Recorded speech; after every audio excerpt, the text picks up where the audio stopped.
Welcome, everybody, to the Dr. Nobody podcast. Today, we have one of my closest friends, Melanie, who's going to talk about her professional career. Melanie, why don't you say hi to our listeners?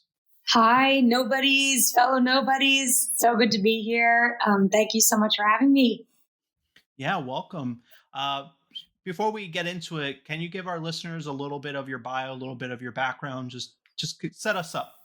Yeah, absolutely. So I'm from Long Island, New York. Grew up there. I think I moved to New Jersey by the time I was around 18. I went there for college. For the most of my life, I was a competitive swimmer. So a lot of my personality is really formed, I guess, in the pool, right? So that's probably why I'm such a weirdo. I think it's a very singular sport. So a very individual sport. I kind of found myself in my career through a haphazard way, but originally began in social media, writing ad copy for supplements, women's health supplements, and also wine and spirits. So I got to know a little bit about these very two different worlds, the world of wine and spirits, which is sort of flashy and fun, and then the world of health supplements, which is generally just health and wellness. So my job predominantly revolved around, making complex sentences, complex ads into, characters of 140, characters long. So I found that I had a bit of a knack at distilling, rather difficult information into bite-sized snackable pieces. So I took that with me throughout my career so far, but it's landed me at Gray, New York, where I work as a brand strategist right now for pharmaceutical brands. So, Melanie, I need you to explain what a brand strategist is as if I was a 5-year-old. So you're doing a lot of research on a day-to-day basis. You're either, you have to be, it forces you to really be up to date with the news, whatever's happening in the news, up to date with trends. If you, in my case for pharmaceuticals, if you're seeing, in the world of oncology, if you're seeing that combination treatments are the new, trend, and that's what doctors are constantly talking about, well, then you sort of have to fit that within your own brand strategy. That's essentially it. But again, it is different on a day-to-day basis. I will tell you that, and it's hard to explain. It really is. It's a bit of an, ephemeral sort of. It lives in a different strata, I would say, than other jobs out there. Well, it sounds interesting because you get to do different things, and if people like me who like to do new things every time and learn new things, it feels like that's a fitting position for someone who's looking into challenging themselves on a daily basis. Is that fair to say? That's fair to say. Yeah, it is a highly challenging job. I think one of the most challenging aspects is that, not only are your clients looking at you to come up with a plan for them, and it's typically for a problem that they themselves have been trying to solve for a long time, but your coworkers and your team is also looking at you to give them the North Star. So it's a lot of pressure. And that's why, the better rooted, your direction is in research, the more confident that you'll be in your job. Now, I have a question I forgot to ask. I just want to take one step, well, actually a couple steps back at this point. How did you discover copywriting? Initially, like, how do you find a job like that? Because I didn't really know about copywriting until probably when I started this industry and realized that copywriting is not copying somebody else's work, but it's actually a position that you write things for brands or companies. Just like when we see commercials or something written on the bus, that's copy, right? How did you find That's exactly right. Yeah, that's exactly right. So again, I graduated college and I had about, 7 months or so trying to find the job that is quote right for me, quote, right? And I did find myself at this boutique PR agency where I was writing social media content, and I myself didn't really understand that I was turning into a copywriter. But I remember, that was the one part of my job that actually started becoming easy to me. I knew that I had a strength in writing. I knew that I had I had a knack for it. And shortly after that role, I would say I was in that role for about 3.5 years or so, just understanding the world of social media. At the time that I had started, it was burgeoning, right? Like no one really understood what was happening in the world of social media advertising. It was really coming onto the scene by the time that I was, in that role. So I felt like it was a good foundation for me to understand the world of advertising, but also to strengthen my copy skills. Once I left that position, I joined in as a content strategist, actually a content manager. Essentially, it's a glorified copywriting role where you are the voice and the personality of your one brand.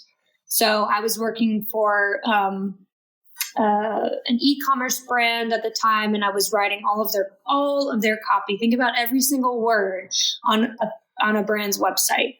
That came from one person, that came from me. And there had to be some strategy, involved in that essentially helped gave the president, confidence in actually putting X, Y, and Z on the page.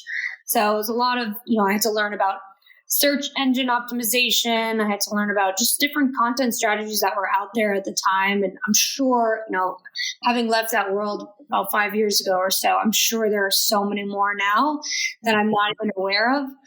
But, blog content writing, there is a method to the madness. And I think that's a skill that really needed to be honed. But thankfully for me, when I was in that role, content creation was just easier to me than to others.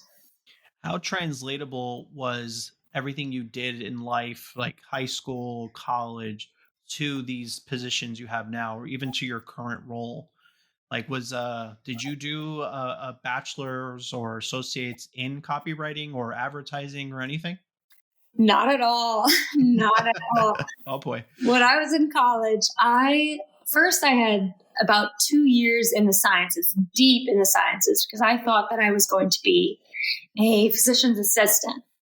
And I quickly learned that chemistry just did not make sense to me. And in order to save my GPA, I started leaning towards the subjects that were an easy A for me, easy A, no matter what.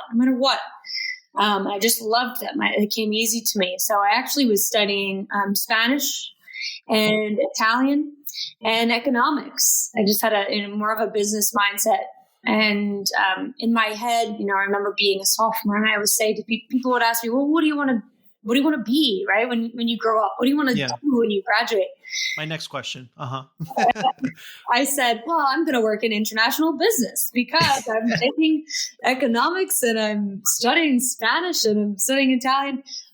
But really, what is international business, right? I mean, I didn't even know that the whole world at the time was, globalization was already here. It was here for a while. And really, any aspect of the corporate world that you're touching is international business. It doesn't require you to really speak Spanish or speak Italian on a daily basis, although that's a plus, right? That's a plus. But no, honestly, college, I would say college, I got the degree, and I learned what hard work was all about, but I couldn't really tell you that I've applied those skills in my life today, with regards to subject matter. But of course, with regards to working hard and teamwork and working with others and cooperation, those are those soft skills that you pick up along the way. So I wish I could say, Dr. Nobody, I really wish I could say that I was,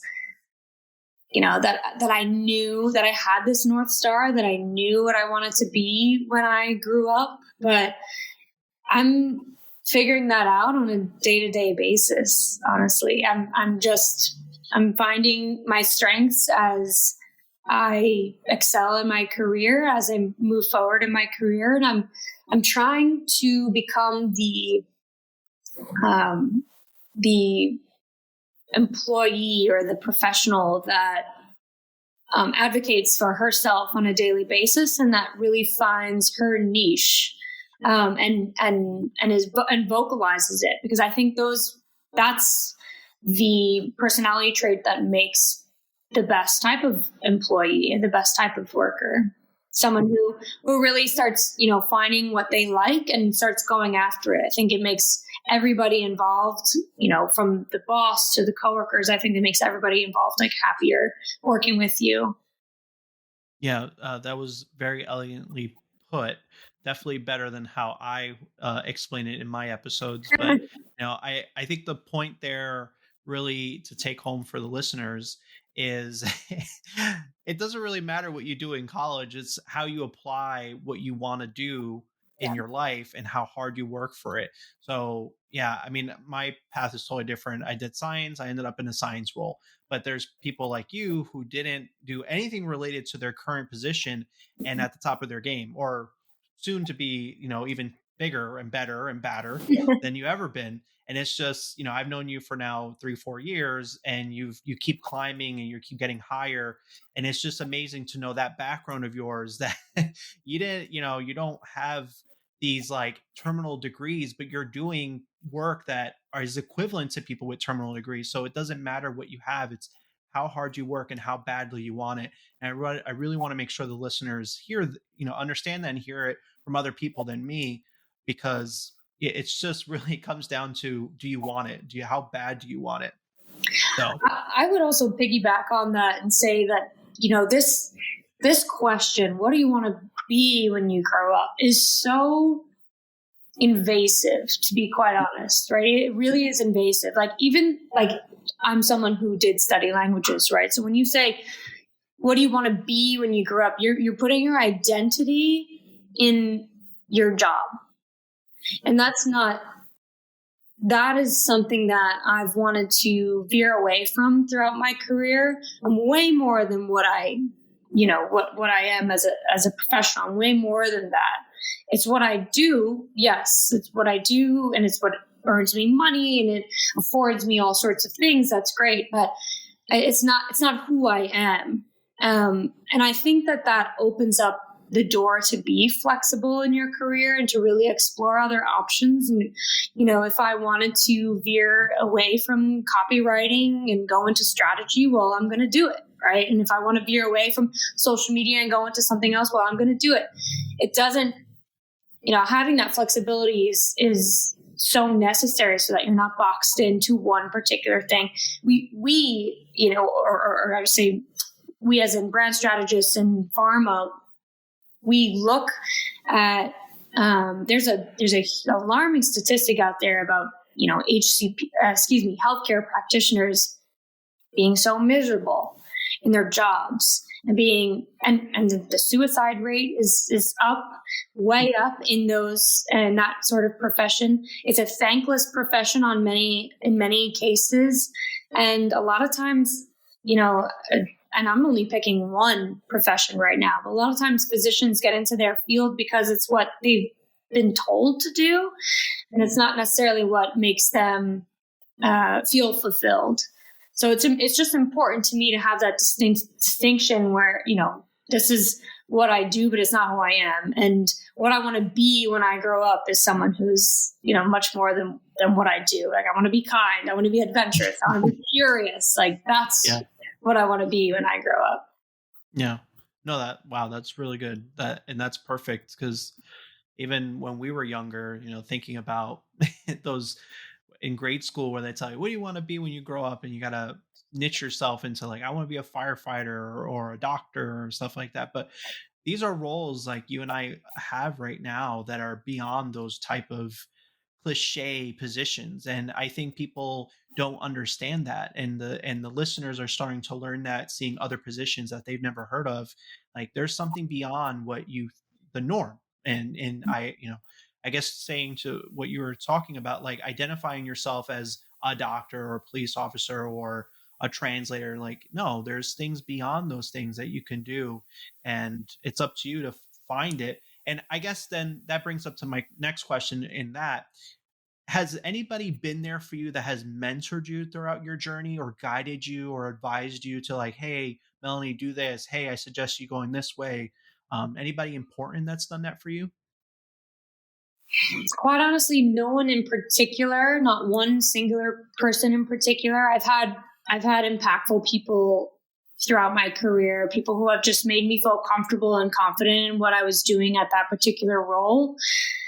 But I don't think I could single out one person. I think that my background in athletics is sort of the guiding force or the impetus to me, working so hard because, as a swimmer, again, I mentioned before, swimming is a very isolated sport.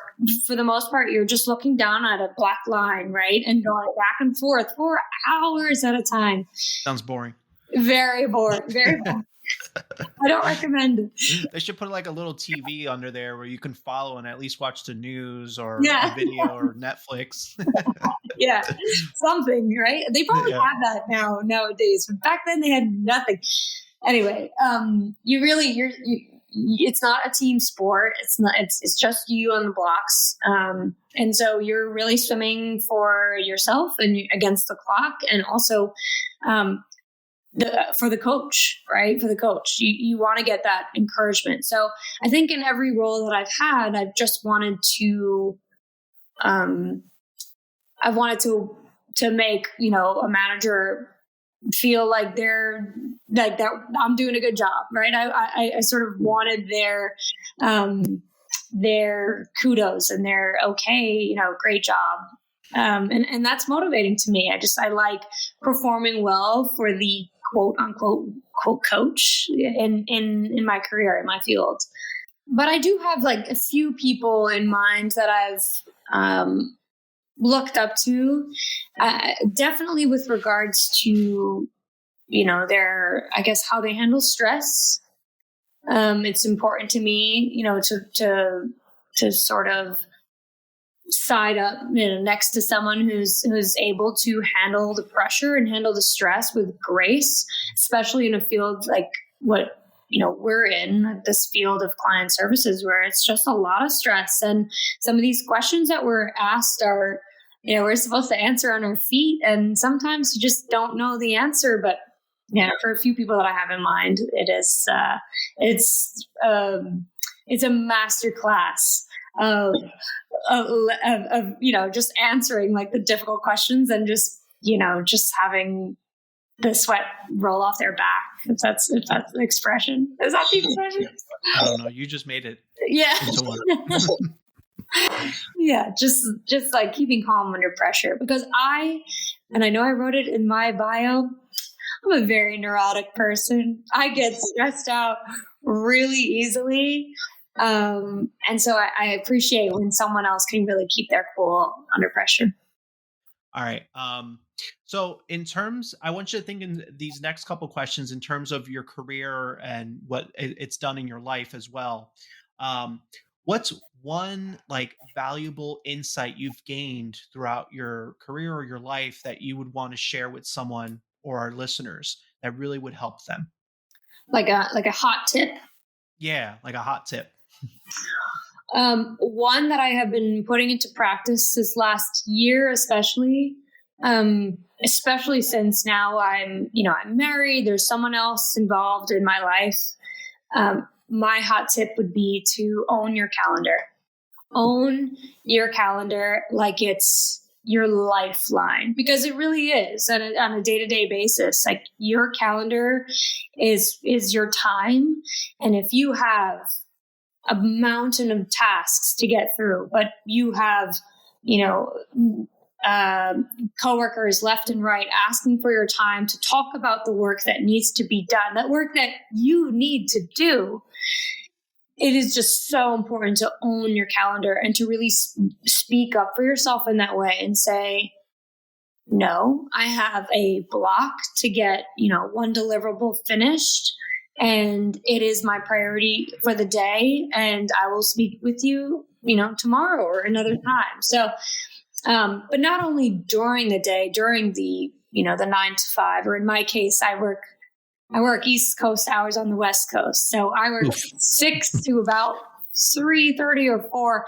It's really important to also make sure that you are done for the day at a certain time. So own the calendar, own it in the beginning, own it at the end. When you clock out of work, whether it's physically or metaphorically, you're done. You should be done for that day, and you pick it back up the next one. Yeah, nice. Yeah, I think that's really important, especially separating your work life and your personal life, Yeah. because your work life, especially now virtually, does creep into your current life, and it stinks. It just becomes harder and harder, and people, they have their own personal lives, but they also have their jobs where they're also stressed and they need to get things done, like to your point, deliverables, Mhm. which then stem on you, and then they put pressure on you, and it's a vicious circle. So yeah, I think that's a really, really great insight.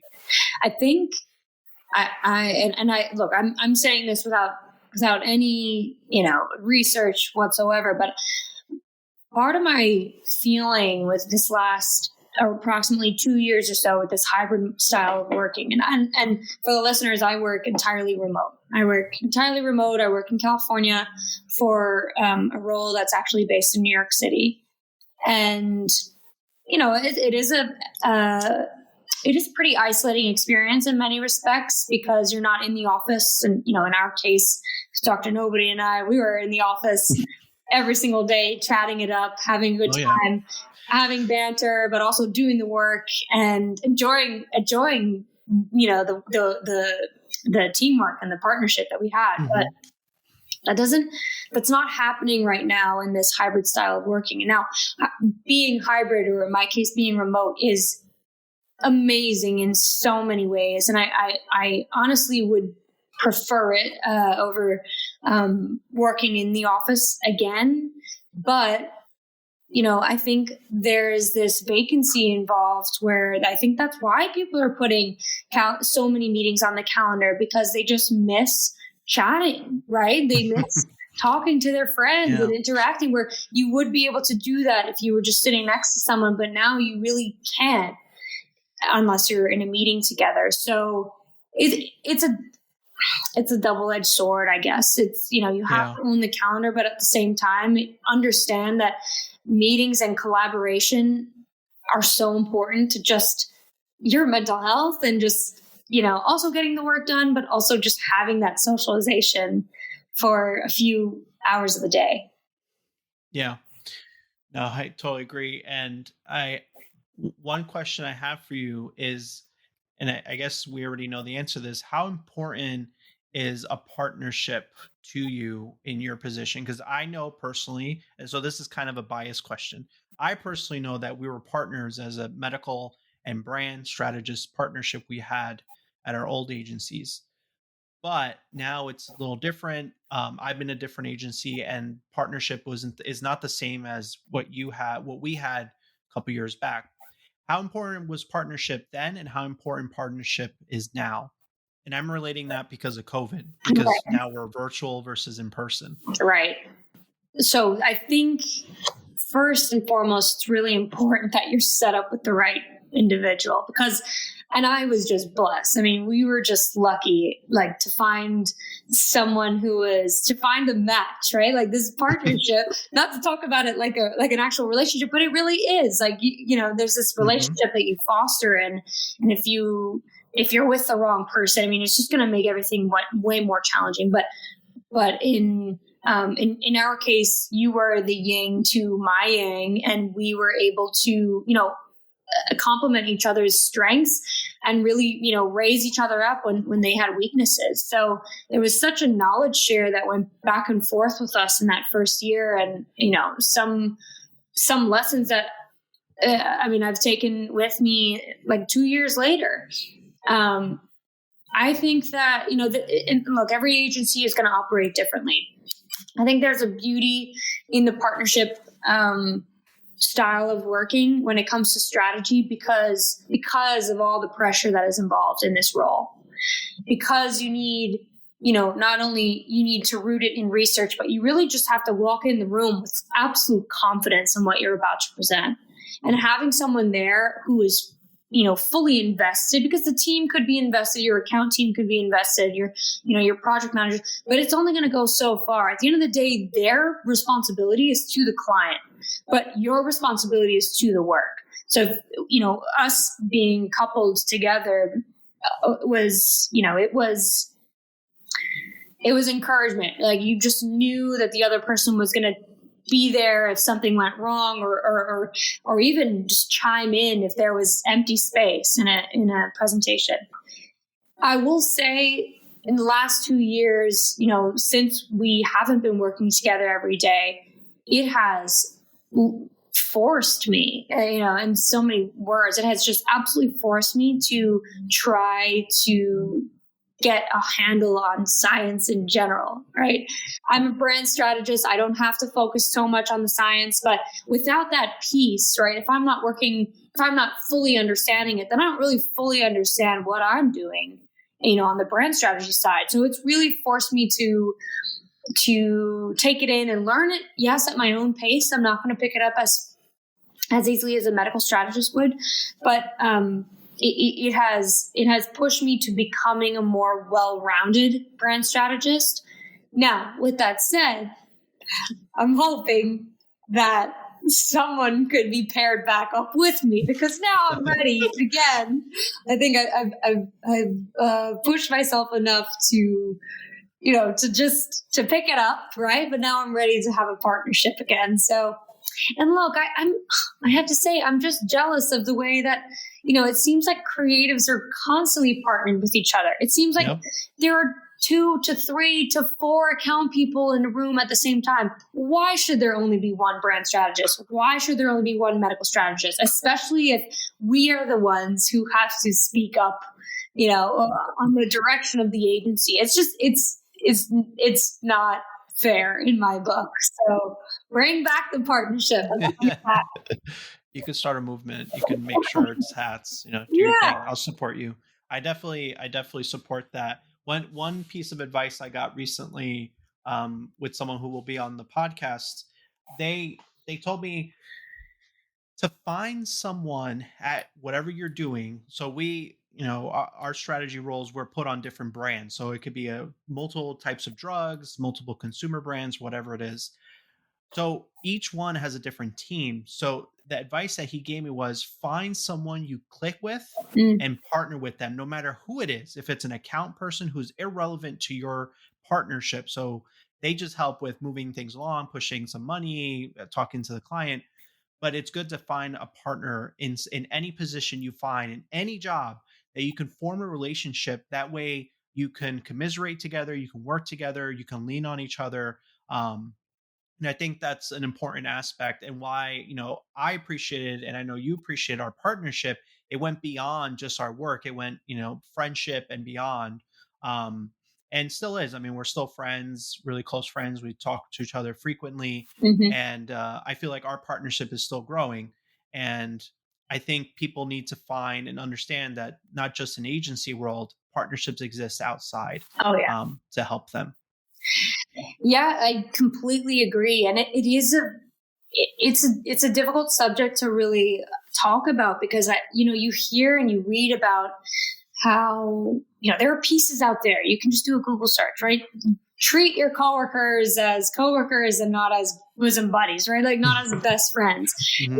That's tough. That's really like compartmentalizing, and that's really hiding like a huge piece of you, like in a massive part of your life, right? How can I not be myself and really speak freely? I think, with Mhm. a coworker, if I'm spending so much time, and in our case, we were spending 9 hours a day at minimum together. Mhm. I mean, Yeah. if I only treated you as a coworker, then perhaps our work wouldn't have been as strong, I guess, or it certainly wouldn't have had as much fun. Yeah. Right? It Absolutely. definitely wouldn't have. By the way, I mean, sorry for the listeners, but we had so much fun. Like, there was not one in that whole year, not one Sunday that I dreaded. Not one. And I had an hour and a half commute, in and out of the city. I mean, I was excited to go to work every single day because I knew even if it was tough, I knew I was going to have a good time. I knew I was going to feel fulfilled at the end of the day. And it made it worth it, right? It just made it worth it.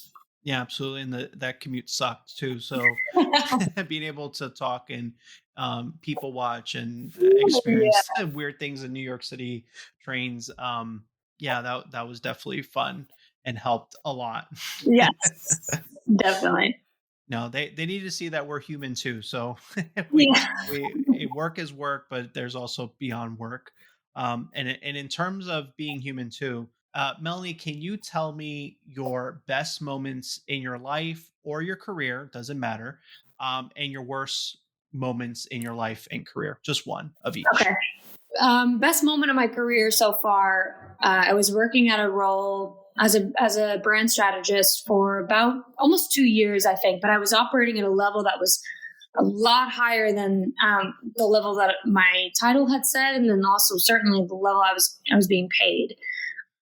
And I had conversation after conversation with my superiors and our bosses, and everybody was rooting for me. Everybody was on board for me to get a promotion and also a raise. But what I kept encountering was, oh, but we just don't have money right now. The agency just doesn't have money right now.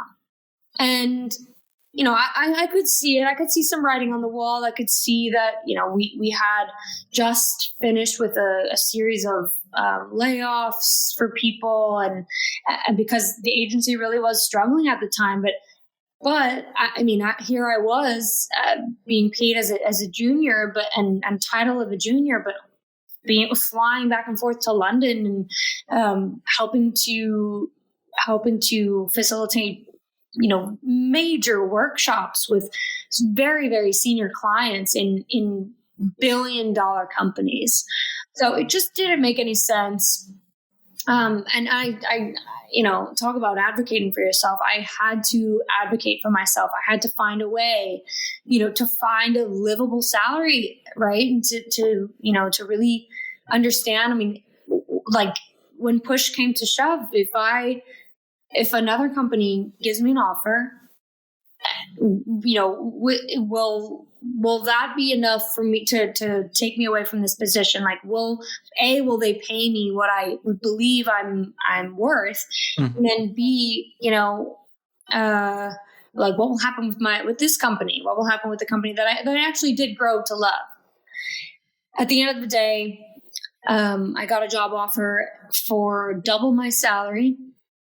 And it was the biggest shock, and the absolute biggest shock in the world. And by the way, to all the listeners here, I mean, I struggled with making the decision, even though they doubled my salary and gave me this title that I couldn't, the title that I knew that I was, worth, but at the same time struggled accepting. Why did you struggle? I struggled because I had this conversation with myself, like, what if this is going to be too much for me? What if, like, are they paying me too much is what I remember asking myself. Are they paying me too much?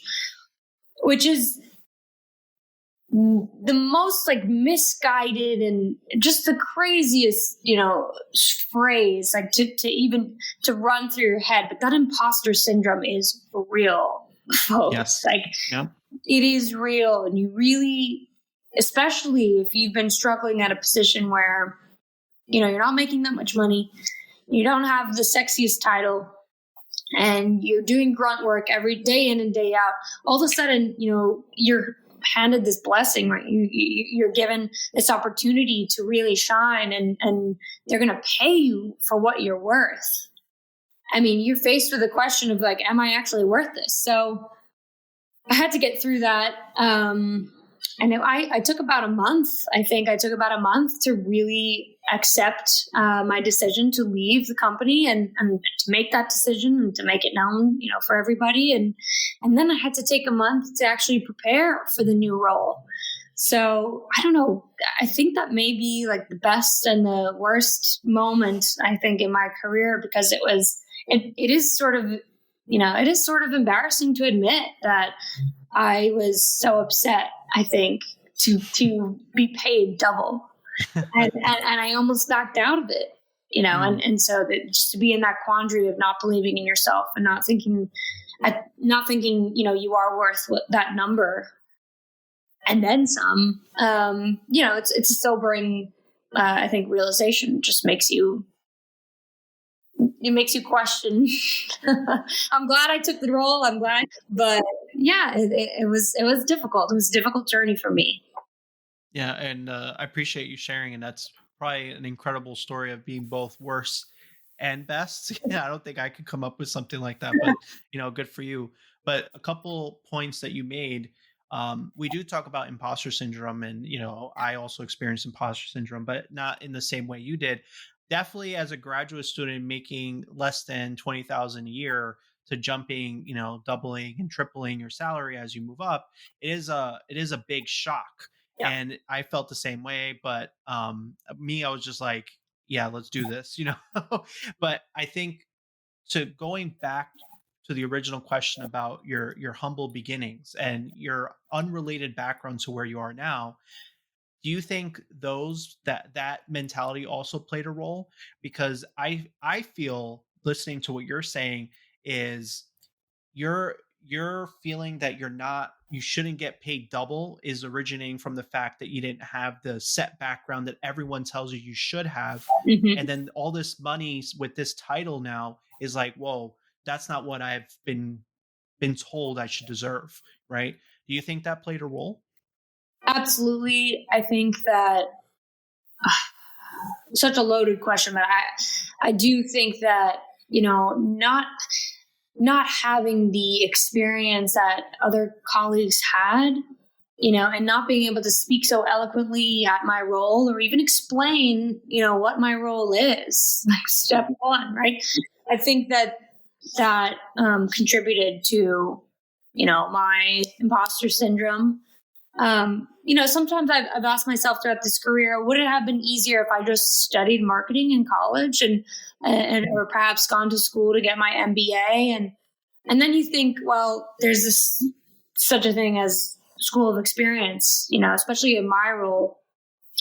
So it's tough. I mean, geez, I'd love to talk about imposter syndrome all day, and I do think it's something that I like hearing from you, Dr. Nobody. I like hearing from you that you've struggled with it as well, because I do think that it's sometimes I think it's a like a women like a gender specific, almost like a women first issue where we feel like we have to be a little bit, like if we're too aggressive, we're labeled aggressive, right? Like if we're too vocal, we're labeled bossy, and just all these pejorative words. But I do think that women have a very difficult time advocating for themselves, feeling secure and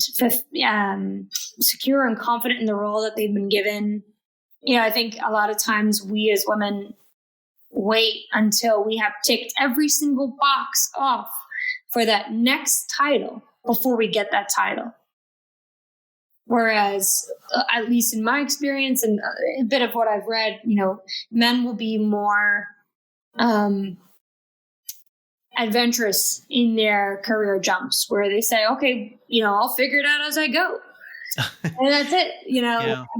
not to put you in a box if your experience, is indeed different. But I think I would say, if I were to mentor somebody, I would say that these are feelings, at least for women, that have definitely bubbled up in my experience, probably will continue to bubble up in my experience. And it's on me to navigate them and to recognize that those feelings are there, but to also recognize that, without taking a leap, I'm not going to go anywhere. Yeah. That's really incredible to share, and you've definitely learned things on the way. And I love that. I'm probably going to butcher it, but the way you said you learn things on the job, there's just things that you just can't train in school or word of mouth. You just have to experience it. And I think Yeah. roles like yours is a key thing like that. You just have to learn it on the fly. Yeah. No, definitely. It's really easy to point the finger and to say, "Oh, my boss is not paying me enough," and that very well could be the case, or like the company just has low salaries, or the company, I've been at this role for 3-4 years and I have no idea where I'm going to go with this next. I don't know what my next step is, but people think of how busy you are. And the thing of your boss, why would he or she not be just as busy, if not more? Their prerogative is going to be themselves. It's just human nature. It's going to be themselves. They have to think out for number one, especially if they have families. They have to just think about themselves. Your responsibility is your career. Your own responsibility is for your own career. So you need to advocate for that, and you need to ask for what you want. And they could always say no, and that's okay. They have a right to. Mm-hmm. They can say no. You also have a right to leave. Yeah. Right? That's right. You do. You have a right to leave, or you have a right to figure out something else that is going to make you feel good about staying. So something else to sweeten the pot. But also just remember, like, that doesn't come with a ton of hard work, right? There is in many instances, the need to prove yourself and the need to really, work hard and put your head down and deal with it for a little bit until you feel in your heart it's the right time to ask for what you want. Yeah, absolutely. And yeah, it doesn't mean that, you think you should be paid a certain way, but you're not putting the work in, and then you go and ask and embarrass yourself, because that's rough. And also, it doesn't mean that just because in a year you feel like you should be getting paid more, and you're like, you know what, I'm going to move to a different job. And to be fair, that is the most efficient way to get paid more. But just think about, you're starting from ground zero again and Yes. again. You have to make new friends, new relationships. You have to get to know the work frame of whatever you're doing. Yeah. So it's easier to stay and work harder and get promoted naturally, organically. And I think that's part of negotiating. And definitely we know people that got raises and promotions that definitely don't deserve it within short periods of time, and it baffles us. But it is what it is. And that inspires me to just be like, you know what, I gotta work harder. I gotta get recognized that way, the same way. If they can do it, then I can do it. Things like that. Not to be jealous, but to be motivating in a different Oh, sense. definitely. Yeah. To be motivated for sure. And, I guess at the end of the day, we don't really understand what's going on, on their side of things. We don't know. Like, did they blackmail the boss to actually Yeah. get more money? But no, I mean, joking aside, like, it of course is not even only about the money. We're talking about situations where you truly do feel like you're being underpaid, or honestly, like, you can't even make, you can't make ends meet. I mean, nobody should be experiencing that. You really have to fight for something better. Fight for yourself. Yeah, absolutely. So we're going to start wrapping up the interview. There's a question I always ask everybody, and I want to keep it going. You've already kind of mentioned one, so you can use your one. But what are up to five essential things you think is necessary to succeed in life or career? And it could be related to you or something you've heard. So it doesn't have to be just you. 5 things that are necessary to succeed in life or career, just Yeah. to success in general. Yeah. Good questions. This is good. I happen to like to feel productive, and I really just do. There's this productivity aspect, and there's also this fulfillment aspect. I'm not sure if after I turn my computer off, I'm not sure if I feel necessarily fulfilled, because I think that's a deeper sentiment, and that it really just comes from like the core. Like I feel fulfilled when I'm, when I am volunteering at an animal shelter. I feel fulfilled when I'm, being generous with a tip. That's when I feel fulfilled. But there is this feeling of, productivity that drives me. I like to check things off a list. I just do. So for me, I think that's like probably my first, tip for success. I think Be productive. but feel like, what can you do to feel productive? Because there's so many things. Like some people could never get their inbox to zero. Some people can never finish every single item on their list. But write down literally everything that you've done in a day. And you'll see that even if the big things may have not been finished, well, okay, did you tackle the little things within them? Right? Like break it down to the minute, steps involved to finishing a deliverable. Did you do the first part? Did you write that first sentence? Okay, great. Check that off, because it'll help build momentum, and it'll help you feel a little bit more productive. And that's just for me. I have to feel productive at the end of the day in order to feel like it was a good one. In order to feel like I was worth that, X amount that I was paid that day. Mhm. The other bit of advice I would say is, and this I think goes for anything, is write or do or make a bad draft.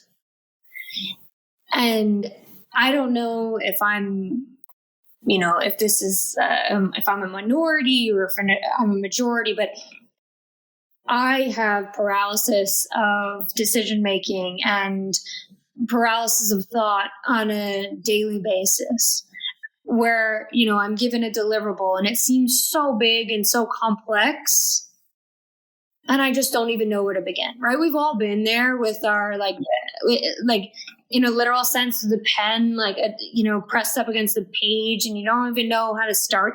Just write a bad draft. Make it, if it's a PowerPoint deck, make a bad one. Make it crap. Like, just make it, right? Just throw things on the page.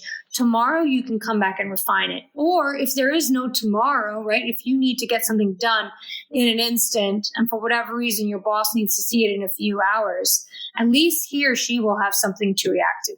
It's so important. It's so important. You can't come to the table with a blank page, because then there's nothing to react to. The boss can't really give you any feedback whatsoever. You don't know where to go with it. So write a bad draft. That's essential to getting anything done, I think, and to really build up your confidence. That third one is going to be probably tricky. Well, your third one could be your calendar. That's why I said you could remove one. Oh, good. Because your Okay. calendar advice was really, really good. I mean, personally, for me, that helps enormously, especially when you're married, have kids, Yeah. and you work and podcasts. It really helps with scheduling. So I helped you out there. Thank you so much. I needed it. I also said up to 5. So if you feel like those 3 are your strongest, I'm sure my listeners would appreciate it. Those are the things that get me through the day, I think. And those are the things that help me, shut off at the end of that work day. Just help me shut my calendar off, shut my computer off, turn off my, my Microsoft Teams, whatever it may be, sign out of that. It's hard for me to shut off in general until I feel like I'm productive and until I feel like I've actually, felt brave enough to put something bad down on paper. This is like last minute thing, but we do get caught up, and we get caught up in like wanting to be perfect, and it stops us from just trying. So, yeah. I mean, I could relate to that. When it snows and I'm shoveling, I literally need to see no snow in the path. That's how perfect I need to get. So I definitely. That's why I snow. I'm snow. I plow first. Gosh, I shovel. I couldn't think for a second. I shovel first, a little first pass so I could see that I'm making progress, which Yeah. is to your point, that's your draft. And Hmm. then I shovel another layer until I see the black top. And then I get at it. And then I add the salt to really make sure it's complete. And I think that directly translates into making PowerPoint or Word documents or an email or whatever it is, Yeah. just chisel at it. You chipped away at it. You just chipped Yep. away at it. You made something really big, bite size. Oh my gosh. Didn't we just start this podcast off with me distilling big ideas into bite sized pieces? Full circle. Look at Yeah, you. full circle. It's like I wrote this. She did it. Well, Melanie, is there anything else you want to say or bring up? I mean, that was an amazing insight, so I appreciate that. So I guess that could count as your, anything else you want the listeners to know, but any additional things you'd like to say before we close? Yeah, I think that keeping keep doors open, be flexible. Um, to the listeners out there, whoever decides to follow my career, I mean, I don't know where it's going to take me, and I'm okay with that. I really am. I would not be surprised if I was doing something completely radical and completely different in a few years. But, where I'm standing right now, I have no idea what that could be. I'm just open to possibilities out there. And I think that that's what's going to make a well-rounded, life at the end of the day. So, No, agree. Totally agree. So Melanie, thank you again. Are the listeners able to follow you on LinkedIn or, send you a message on there? yeah, absolutely. You can find me at Melanie Lysett. I think it's Lysaght. And I'm saying I think because I just changed my name. It's official as of maybe just before Thanksgiving, 2021. Yeah, just before Thanksgiving, I got my social security card in the mail. So Oh, congratulations. brand new last name to this gal over here. Actually, at the DMV, they said that I now have an alias, which is very cool. Sounds fancy. We should have used your alias then. Yeah. All right. Well, thank you so much. I hope listeners, you gained plenty of insights today during our interview. This is just the beginning of becoming someone, but specifically the someone you always wanted to be. I hope you enjoyed this episode. And if you did, please do give me a like, review, and subscribe. You can also visit the website, drnobodypodcast.com, to learn more about my guests like Melanie and listen to the episode again. Thank you again for listening to the Dr. Nobody podcast, where we turn nobodies to somebodies. Talk to you all very soon.